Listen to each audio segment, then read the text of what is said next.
Welcome to Keyside Project Part 4. I'm Taras and I'm introducing now my folder transformation engine built in Python, assembled in GitHub through actions. And that's a demonstration of Windows desktop application. So the site itself is named Keyside Zip. And I have already 10th release. Working hard. Anyhow, let's see how it works. So that's a desktop application. That's a GUI for that. I'm simply browsing, selecting a folder, generating both indexes for the zip, and at this stage I'm able to see what will be inside the zip, though these are static, and that's a Windows thing, I would say.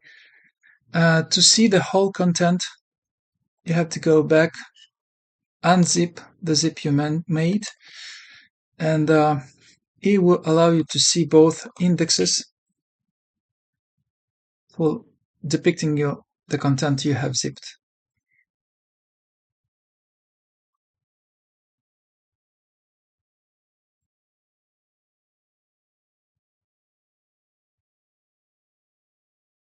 That's it. Thank you for watching.